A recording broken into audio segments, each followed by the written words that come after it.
All right, man, peace.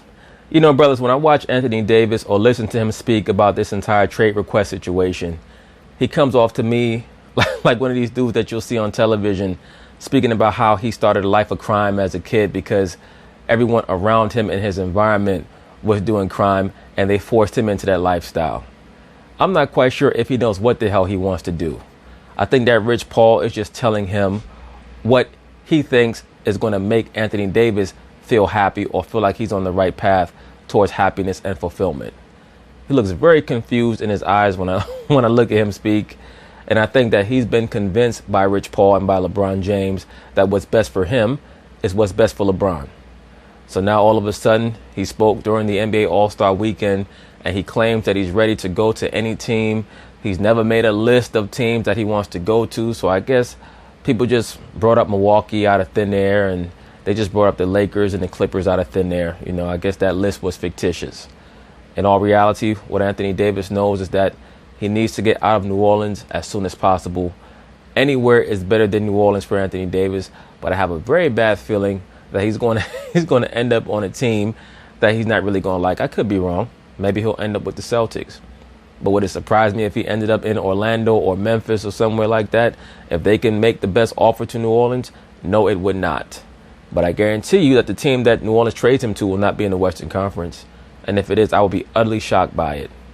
Now that they fired Dell Demps, who knows? Maybe Adam Silver may take over in lieu of Dell Demps and just work behind the scenes with the owner of the Pelicans to try to get Anthony Davis to LeBron because they need LeBron to have some help on his way out. That's always going to be a factor. So anyway, they're going to talk about it. I'm going to chime in. It doesn't matter to me. I just want to win. Big market, small market, it doesn't matter. You just want to win, brother? I thought you were supposed to be one of the best players in the NBA. You can't lead your team to win it? I don't mind you admitting that, but just come out and say, I'm not good enough to be the best player on a team and make them a winner. Just say that and we good. My focus is on winning at this point in my career. So you have Drew Holiday on your team, you have Mirotic on your team, you have Julius Randle on your team, and you can't do anything with those guys, huh? I got you. And whatever that may be, it could be a big market or a small market. I just want to win. I mean, damn, you're 25 years old. You can't just finish out that last year and a half. You gotta run over to LeBron at 35, 36 and become Chris Bosh 2.0, huh? All right, good luck with that. I never said Boston wasn't on my list. Why your daddy running his mouth then for? I never said it wasn't on my list. I never said it was not on my list. Welcome back to First Take. We're coming to you live from above the Heineken River Deck at Pier 17. So the Celtics, it turns out, are actually on Anthony Davis's list. Allegedly. So, Stephen A., how much pressure do you think this puts on the Celtics now to get a deal done if it's actually possible? I don't think it's a lot of pressure on them to actually get a deal done. I think it's on pressure for them to perform, and we'll get into that a little bit later. Understand what Anthony Davis said. It was news to everybody else. It was not news to me. And the reason why it wasn't news to me is because it's much ado about nothing. Absolutely. Because right now he's desperate. He knows that he looks very bad in the media because of how his agent has handled these entire proceedings. LeBron James looks bad. And now basically what they're trying to do is they're trying to indoctrinate Anthony Davis into the concept of spreading chaos to create your own order. That's all it's about. They're telling Anthony Davis, don't worry about what the media is saying about you. They're just trying to stop you from becoming the best player that you can be. That's the company line. That's the agency line that they're trying to sell Anthony Davis because they need to get him over to LeBron to get LeBron James some help because nobody else wants to play with LeBron. But as I've already stated, it would not surprise me that if New Orleans is in their right mind, that they trade him to some team, whoever it is who can give them the best offer.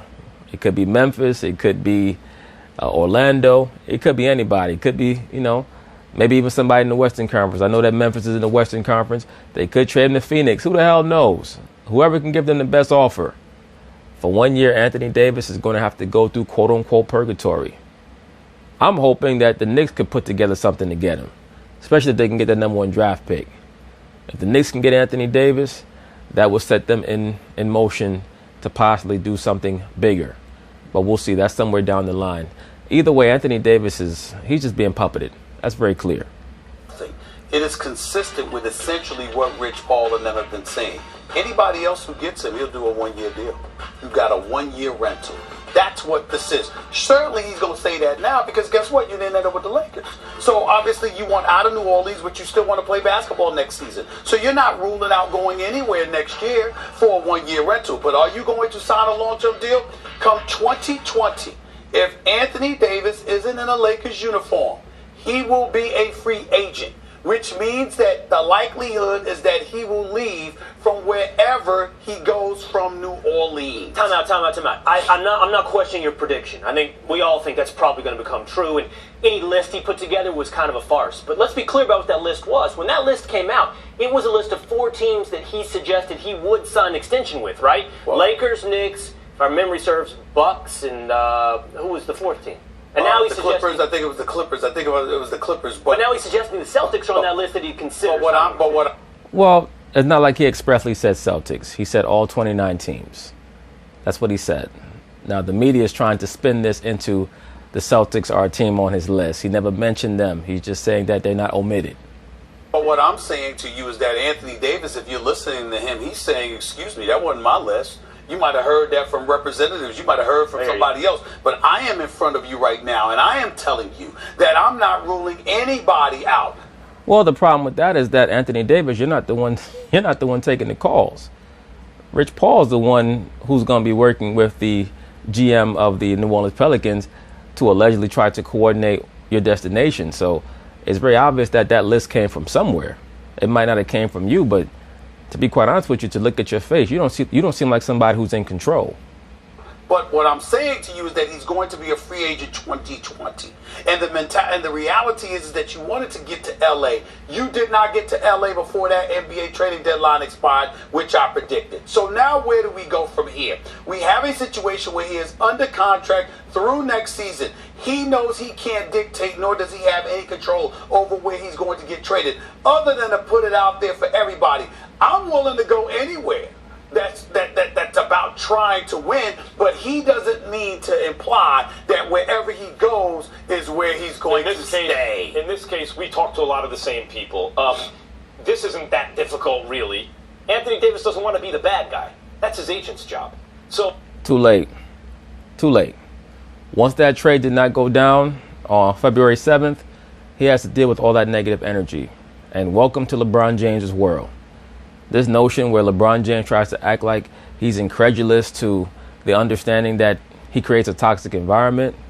Some people do it knowingly, some people do it unknowingly, and some people act like they don't know what they're doing. LeBron James is that third option. He acts like he does not know what he's doing, but he knows very well what he's doing. And Anthony Davis is going to be incrementally indoctrinated into that world the same way that Kyrie Irving was. So really what's happening is the following. Right now, if they traded him to the Lakers, he would sign a long-term deal with the Lakers. No doubt about it. If they don't trade him to the Lakers, and it looks like the league has conspired to ensure that they won't, he's simply going to go to free agency. The whole point of this exercise is the way the CBA is structured. Players are never truly free agents. In order to choose where they play, they must leave tens of millions on the table. It's hold on, I got a ways to go here. It's $80 million less if you sign a super max, than if you sign as a free agent. And it's $30 to $50 million less if you sign a max extension with a team you get traded to, as opposed to a super max. Well, you know, Max Kellerman, by that definition, no one in America can ever truly describe themselves as being free or liberated, because in every state you have different rules on taxation. So certain states like New York or California, you're going to be taxed by the state and by the federal government. Other states like Florida and Texas, you don't get taxed by the state. It doesn't make you any less, quote unquote, free or liberated according to the definition that is assigned to so-called, quote unquote, citizens of the United States. You just have certain perks depending on where you go or where you decide to stay. In the NBA, you will get more perks if you stay with the team that drafted you. Why do they do that? Because they want people who live in small markets to feel like they can invest themselves in that team. What does that do? That encourages them to spend more money on apparel, also to spend more money on tickets. especially when in small markets, you're going to have to charge people less to come to the game because every team's economy is not equivalent. That's why I state when you read an article that tells you that the LA Lakers are worth $4 billion and the Knicks are worth $4 billion and the New Orleans Pelicans are worth $800 million, you also have to try to equal that out based on the economy of the state. So the players are saying, look, we know we're never going to be able to sign the full Supermax because you're going to have to trade us to a new team and we'll sign a max extension. We're going to lose some money. We'd like not to lose $80 million to choose where we play. We'd like to lose $40 million.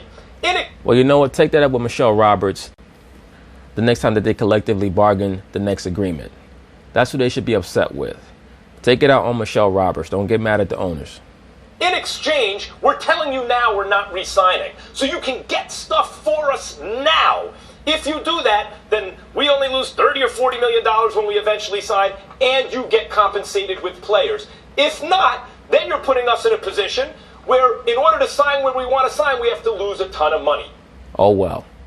That's the position Anthony Davis now finds himself. Well, he put himself in that position when he signed the extension. And at the end of the day, you're making so much money off the court. How much of that are you really going to miss? And if we really want to go there, if people are so concerned about how much money he's going to end up losing, do you have those same concerns when a player leaves the Miami Heat and signs with the LA Lakers? Because they're going to get taxed much more. Is it unfair? Should they sue the government of California? I'll say this. Just imagine that the chronology was reversed. It wouldn't even be an issue. If Anthony Davis was already on the Lakers, and they had cap space and the same young players around him, and LeBron was heading into free agency, would anyone question, yeah, LeBron would be interested in going to the Lakers? Why is it different for Anthony Davis? Why is it because he's not going into free agency, you damn idiot. Because he's under contract for the next year and a half. Thank you, sir. For one more year. Yeah, but I'm saying it's February. I'm just saying the next year and a half. Right. Until July of 2020. He's under contract, which is why the commissioner, in front of the media, stated, I don't like when any player under contract is trying to force his way out. That's the issue. Whether the commissioner likes it or not, that's the way business is done as a result of the CBA. Well, whose fault is that? That's not the owner's fault. Stop acting like the owners are oppressing these dudes. That's the fault of whoever collectively bargained that agreement. So they have to take it out on Billy Hunter or Michelle Roberts or whoever that was. But it is not the fault of the owners, man.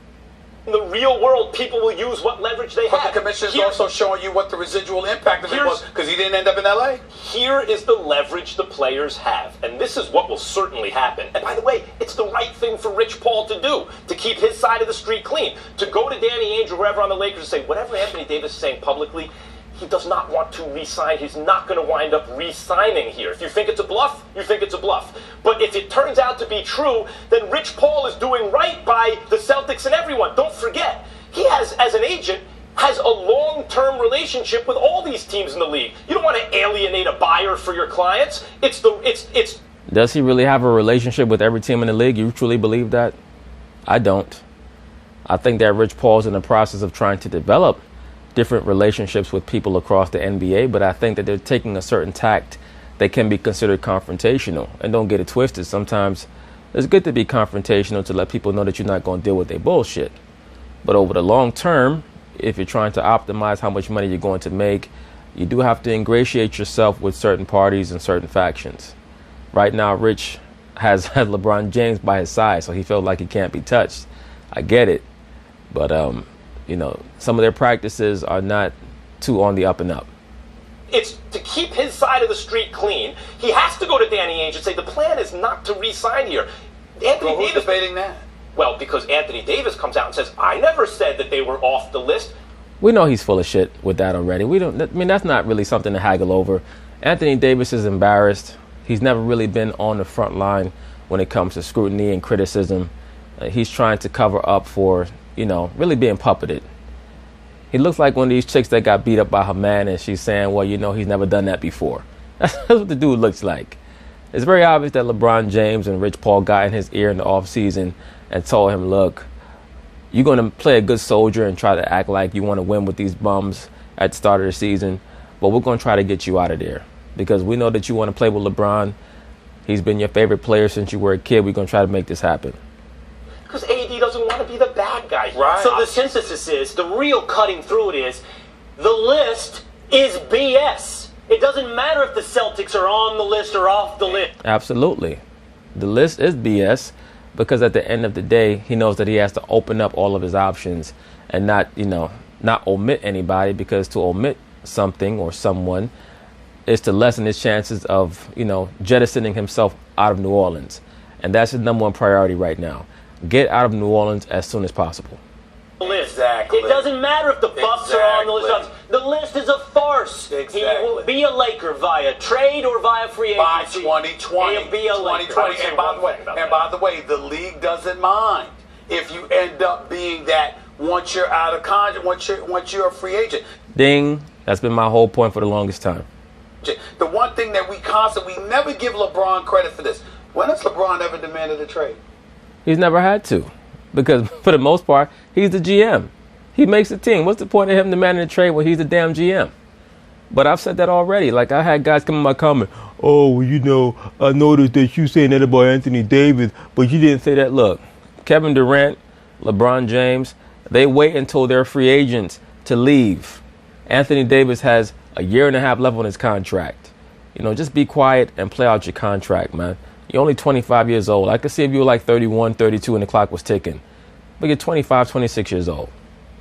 Ever. He's never done it.